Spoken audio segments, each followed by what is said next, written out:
Number 10. Ardashir Palace. Ardashir's Palace, also known as the Temple of Fire, is a relatively unknown archaeological site in modern Iran.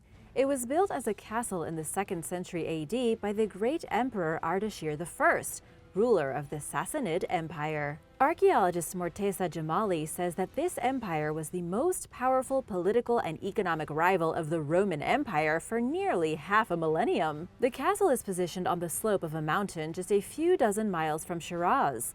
Over 2,000 years ago, the castle was built in a city called Peroz, after the Sassanid Empire defeated the last king of Parthia and took over the area. It would be several centuries later that the Persians showed up to conquer Peroz, changing its name to Firuzabad. The Sasanian kings built numerous palaces and forts, as well as fire temples to burn fires as a symbol of divine light.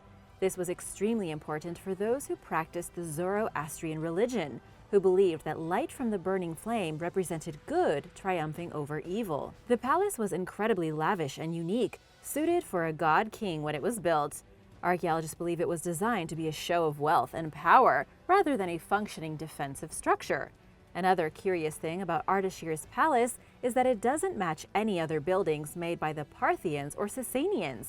It's completely unique. It was built next to a pond fed by a natural spring, and archaeologists say this probably had something to do with the goddess of water and growth, Anahita. This was the site of the royal gardens, and to people on Earth in the desert, it probably looked like heaven thousands of years ago. Today, there is not much left of the palace. It's a decimated ruin in an unvisited part of Iran, slowly eroding into nothing.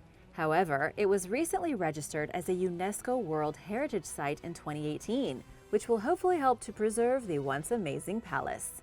Number 9. The Chalk Horse. In England, there is a chalk horse that was carved onto the top of a hill 3,000 years ago, and it is still there today. It's known as the Uffington Horse, and it's located in Oxfordshire. See, I'm learning. It dominates the view for miles around, with the huge white horse made of chalk looking like an abstract stick figure running across the flank of the hill. The horse has thin legs, an oddly long tail, and a single round eye in the middle of its square head. It's the oldest hill figure anywhere in England and is known as a pictogram.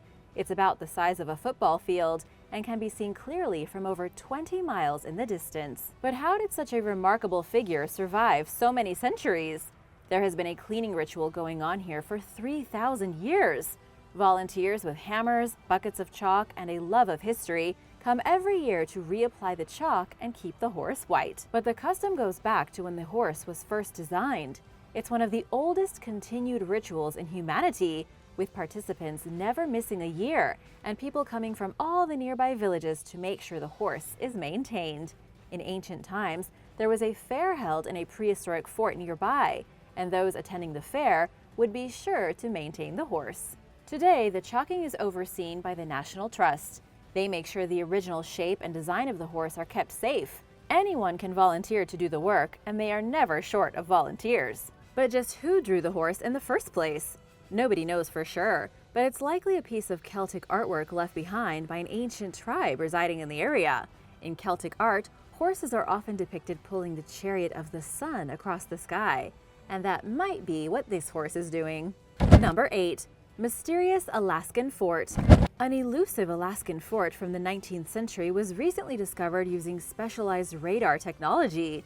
Researchers from Cornell University have finally pinpointed the location of the remains of the last fortress built by the local Tlingit people. They were trying to hold back the invading Russian forces as Russia spread across Alaska in 1804. The fort was a physical barrier and the last great building that the Tlingit would make before Russia invaded and commandeered Alaska for 60 years. That is, of course, before the Russians eventually sold it to the United States in 1867 for a cool $7 million. To try and keep the Russians away, the Tlingit built a sapling fort at what is today Sitka, Alaska. This is where the mouth of the Indian River connects with Sitka Sound. It was an ideal defensive position, though it didn't make much of a difference. The Russians plowed through them anyway and tore their fort down. For the past century or so, archaeologists have been trying to find its remains, and now they finally have. The fort is named Chisinau and was found by Thomas Urban and his team using ground-penetrating radar to identify its perimeter. These modern tools found the exact place where the fort had been erected and destroyed, though nobody has actually dug up any significant artifacts just yet. And if you're wondering how the Tlingit lost the battle with Russia even though they had a fort, it was in part because their supply of gunpowder blew up while it was being transported in a canoe. The fort held out for 5 days until it was finally overtaken, and the clan had to escape in the night. Number 7. Yangling Mausoleum. The Han Dynasty in China ruled for over 400 years, and they left behind some of the most spectacular tombs in the world. While you might think of Egypt as the place to go for amazing tombs, the Han had tombs resembling entire palaces, measuring millions of square feet in size and containing everything you would need in the afterlife, including soldiers, concubines, weapons, musical instruments, jewelry, you name it. The Yangling Mausoleum is found about a dozen miles from the modern city of Qian in the Shaanxi province. It's arguably one of the most impressive burial plots anywhere in China. It's actually a double mausoleum, containing tombs of both Emperor Liu Qi and the Empress Wang. The mausoleum was built in 153 AD and covers almost 5,000 acres. It holds more than just the tombs as well, since it's complete with a variety of burial pits, a huge ceremonial site, a graveyard riddled with the bodies of human sacrifices, and a cemetery that was used for burying criminals. At the center of the immense mausoleum are the royal tombs, with the other burial pits and cemeteries branching out from the core. In total, the mausoleum contains 86 pits, some of which are over 300 feet deep. Inside the pits, archaeologists have discovered many naked pottery figurines that look like creepy miniature mannequins. They also found chariots and horses, weapons, and many pottery animals. One of the reasons the mausoleum is so interesting is that it obviously shows the hierarchical structure of the day, with the royalty at the center of the universe and everyone else along the fringe. The mausoleum is also amazing because it's all underground. The tombs are in subterranean chambers with tunnels leading from one room or cemetery to the next. In ancient times, there were even huge gates separating the individual chambers. Do you want to go visit? Let me know in the comments below. Number 6. Vatican Necropolis. You may be familiar with St. Peter's Basilica in Vatican City, but what you may not know is that hidden under the famous basilica is a city of the dead and gone, and the actual body of St. Peter himself may be down there in the gloom, not yet identified. The basilica is a wonder filled with amazing pieces of art from frescoes to sculptures. It has rich and detailed architecture, fascinating woodworking, and is a must-see attraction in Vatican City. But almost nobody knows that there are 5 stories beneath the architectural wonder, ruins that date back to the beginning of the Roman Empire. In fact, the altar at St. Peter's was built over 2,000 years of history, spanning 6 different periods. Beneath the basilica, there is a pagan burial ground from the 1st century AD. Above that is a burial ground mixed with pagans and Christians from the 5th century AD. These 2 levels alone make up the entirety of the span of the Roman Empire, which only actually flourished officially from between 27 BC to 476 AD. Then there is the mystery of St. Peter, who is said to be hidden between the 2 main levels. There is a mysterious earthen mound here with a large hole dug in the center of it, with the bones of someone who has never been officially identified, but is said to be St. Peter. Number 5. Amphitheater of El Jem. The Amphitheater of El Jem is located in the small town of El Jem in central Tunisia. It looks almost identical to the Colosseum in Rome. In fact, if you didn't know any better, you probably wouldn't be able to tell the 2 places apart. It had a seating capacity of 30,000, and its walls are over 100 feet tall. The only other amphitheaters larger than this are the Colosseum itself and the broken theater of Capua. Plus, the Amphitheater of El Jem and the Colosseum of Rome are the only 2 structures like this that still have an intact facade, and all 3 galleries are unbroken. The amphitheater was constructed in the 3rd century, and just like the Colosseum on the other side of the water, was used for gladiator battles, chariot races, and exotic animal hunts. At the time, the city was the center of olive oil manufacturing, and its residents were becoming very wealthy. The amphitheater remained in almost perfect condition even after the fall of the Roman Empire, up until the 17th century. However, that was when the archaeological site began being pillaged. People started stealing stones from the amphitheater to help build their own homes, and even as building blocks for the Great Mosque in Kairouan. Later on, when the Ottomans and the Turks were having their troubles, the amphitheater became a hideout and a fortress for rebels. Number 4. Baalbek. You may not have heard of Baalbek, but it has been around for an extremely long time. Known during Roman times as Heliopolis, Baalbek dates back to at least 9000 BC, making it one of the oldest cities in the world. This ancient Phoenician city is located in what is today Lebanon, just slightly north of Beirut. It's hard to imagine the true grandeur of this old city and important pilgrimage site, but have no doubt that it was amazing. The city was named in honor of the sky god Baal, and legend goes that this city was built where Baal first arrived on Earth.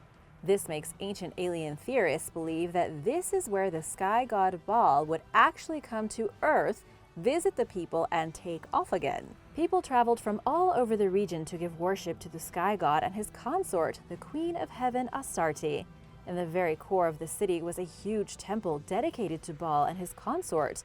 The temple is gone today, though its foundation is still underneath the Roman temple of Jupiter that was built over it several thousand years after Phoenicia was gone. There is a lot about Baalbek that we just don't understand. Heliopolis was built on a massive platform of stones that were placed there way before the Romans came around. The purpose of the ancient structure is unknown, and the massive building blocks that were used remain a mystery. Researchers have identified the cornerstones of the original temple, as well as some of the monoliths used in the original retaining wall. The cornerstones were about 100 tons each, with some of the largest monoliths weighing 1,500 tons.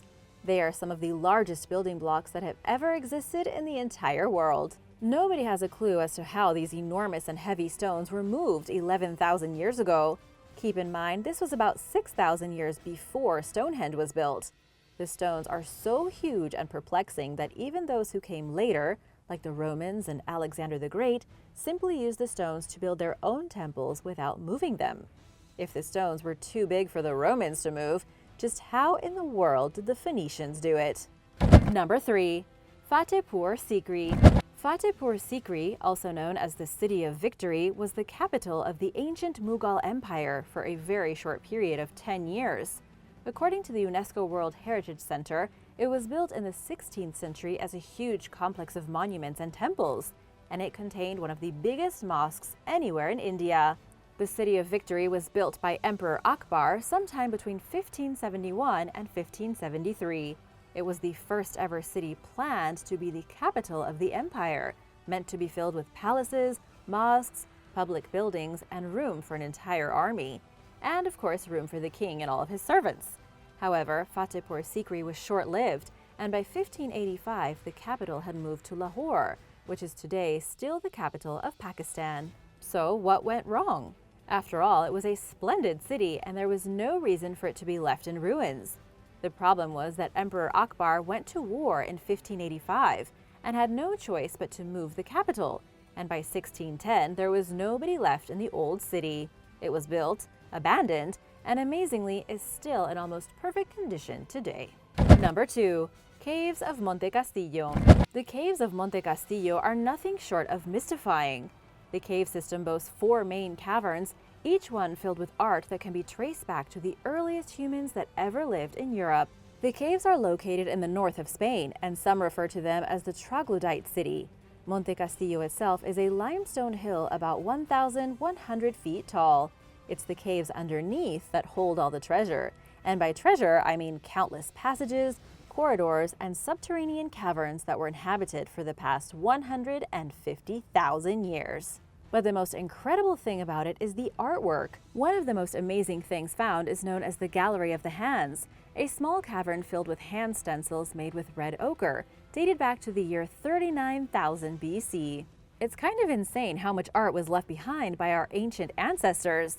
There are hundreds of figures that go back to the earliest days of Homo Sapiens in Europe, with the figures comprising animals like deer, horses, bison, and even mammoths.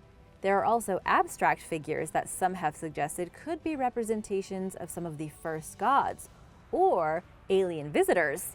The drawings have incredible detail with shadowing and fine lines. As Ancient Origins points out, this is some of the oldest artwork ever discovered belonging to a pre-literate culture, and there is much to learn about these ancient people. Number 1. Moray Ruins.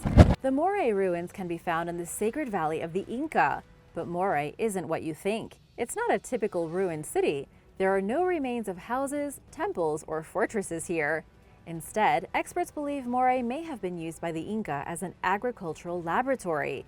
The ruin itself is a bowl-shaped hollow that kind of looks like an amphitheater mixed with a rice paddy. The circular terraces are positioned strategically so that each terrace is a different temperature and exposed to a slightly different climate. Researchers have discovered that there's a difference of 27 degrees Fahrenheit between the top of the ruin and the bottom, along with differences in exposure to wind and sun. Those small changes make a big difference. The prevailing theory right now is that the Inca were using Moray as an agricultural research station. Soil samples have shown that the Inca brought soil from different regions to grow a variety of crops here. It could be that they were trying to create microclimates or natural greenhouses to study the different environmental effects on crops when exposed to different temperatures and given different times in the sun. Though whatever knowledge they gained from these experiments is still a mystery. Thanks for watching! Which of these ancient places is your favorite? Which one would you like to visit? Let me know in the comments below, and remember to hit that subscribe button if you haven't already. See you later!